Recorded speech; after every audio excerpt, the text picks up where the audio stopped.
ഷവർമ്മ ഇന്ന് അമ്മ ഞാൻ ബന്ന് മേടിച്ചോണ്ട് വരാൻ പറഞ്ഞ പേടിച്ചാണ്.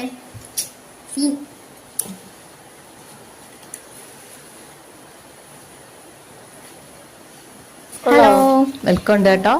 നല്ല മഴയത്ത് വരുന്ന വഴിക്ക് എനിക്ക് തോന്നി ഒരു ഷവർമയും കൂടെ വാങ്ങിച്ചുകൊണ്ട് വരാമെന്ന്. അങ്ങനെ ഞാനിന്ന് വാങ്ങിച്ചുകൊണ്ട് ഒരു ഷവർമ കൊണ്ടുവന്ന് 2 ഷവർമ വാങ്ങിച്ച് ഞങ്ങൾ 4 പേരും കൂടെ ഷെയർ ചെയ്ത് കഴിച്ചു.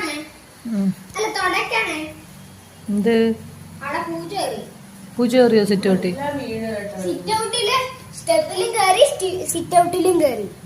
ഇന്ന് ഉച്ചയ്ക്ക് പോയ കറണ്ട് പിന്നെ ഇതുവരെ വന്നതുമില്ല. 2 ദിവസത്തേക്ക് നോക്കുകയും വേണ്ടെന്നാ പറഞ്ഞേക്കുന്നത്. ഭയങ്കര കാറ്റത്ത് മരങ്ങളെല്ലാം ഒടിഞ്ഞു വീഴലും. അതാണ് എവിടൊക്കെ ശരിയാക്കും.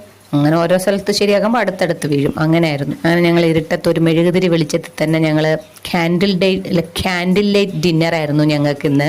പ്രകൃതി വിചാരിച്ചുകൊണ്ട് അതും എക്സ്പീരിയൻസ് ചെയ്യാൻ പറ്റി.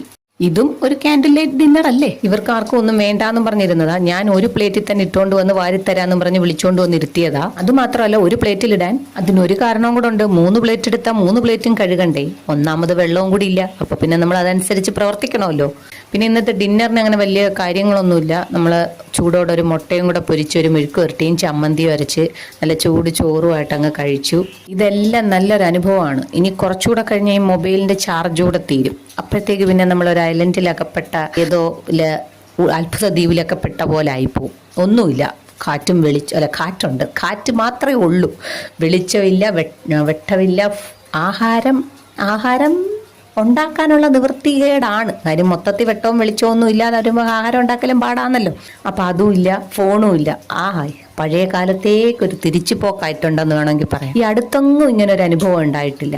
ഇതൊക്കെ എനിക്ക് സത്യം പറഞ്ഞ ഓർമ്മ എന്റെ കുട്ടിക്കാലത്ത് മാത്രമാണ്. ഇപ്പൊ ഇവർക്കും എക്സ്പീരിയൻസ് ചെയ്യാൻ പറ്റും. ഇങ്ങനെ മഴ വിചാരിച്ച എക്സ്പീരിയൻസുകളും കൂടും.